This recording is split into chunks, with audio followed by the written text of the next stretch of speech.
So, I've been trying to do world building as been documenting, and there have been a few mild hiccups because life's just been like that. No excuse, just common fact. But turns out that an old colleague of mine turned to me to do some world building for him in the form of prose, which is always slightly different than scripting in a comic, but it's still done for a unique type of fiction, and I've actually been granted to talk about it a little bit. The concept is called Rosie and the Riveters, and it is a World War II story with super science of a different type. You see, it's done with a fantasy touch. There are gremlins goose-stepping up and down the city halls. There are elves who are in a type of resistance. And there are a bold band of Bettys bounding. I had some great alliteration there. Some of you know my fondness for that. Anyway, there's a very pulpy girl power thing going on here. And we're figuring that out right now. I've actually been optioned to do the prose of the Nazi Gremlins story, or at least a Nazi Gremlins story, but I've got like one of the best, don't want to say plot devices, but I think I've got one of the better scenarios to work with. At least I think so, and I'm really excited about it.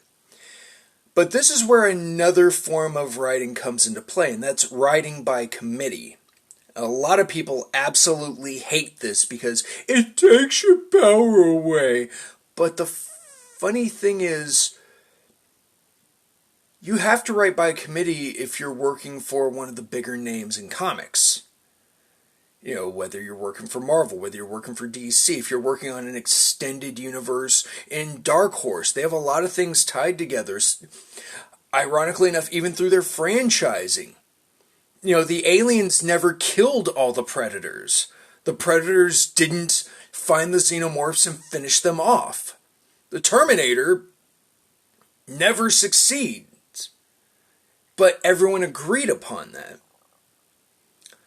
So what we've been doing is figuring out certain things, not just the general world, like the time frame. Are we keeping it close to the actual time period that World War II went to? Did it stop at 1945, or are we pushing it into the swinging 60s? You know, that's been a big talk going on, is how far did this version, especially with other elements brought in there like sorcery, other races of creatures, how they were even negotiated. I mean, let's think about this for a moment. Certain individuals thought very little of as a people. So how could someone like that willingly agree to work with gremlins and dark elves and, you know, try to beat dwarves into submission to win his war, to win this war?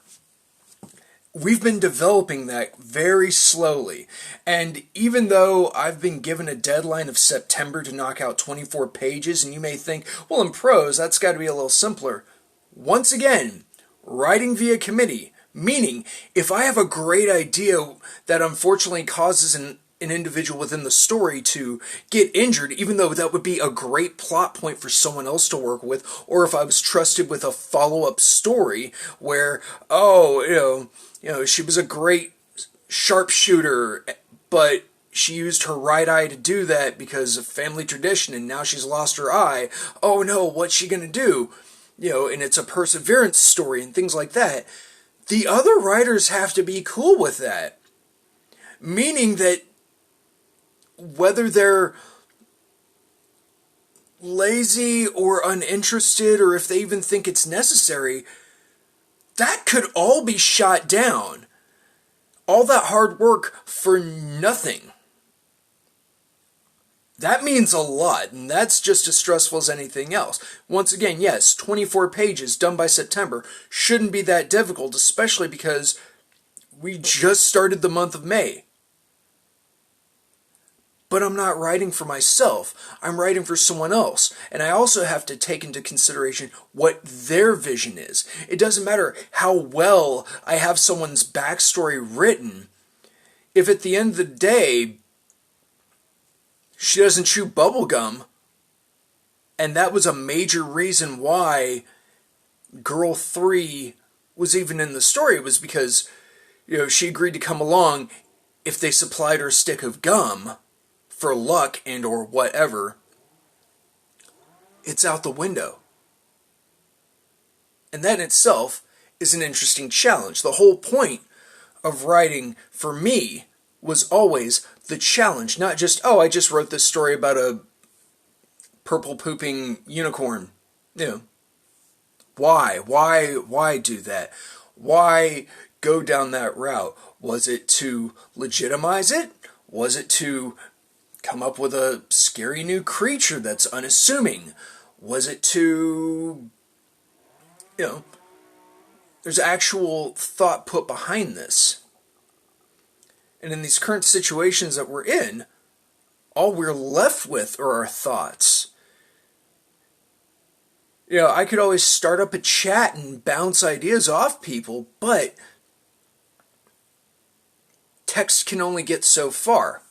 I have no idea if someone's being sarcastic with me or not about how great an idea. Oh yeah, that'll totally go over. No, you have to believe me with these words that I'm writing. No, honestly, I think that's a great idea. You see? Unless I know the individual actually speaks like that and they just sound sarcastic. But that's the challenge. And I like that challenge. I've always liked the challenge. Especially when having to take someone else's idea and make it work. I did it in The Ring. I'm doing it here. Because at the end of the day, I am the messenger. And I want that message to come out.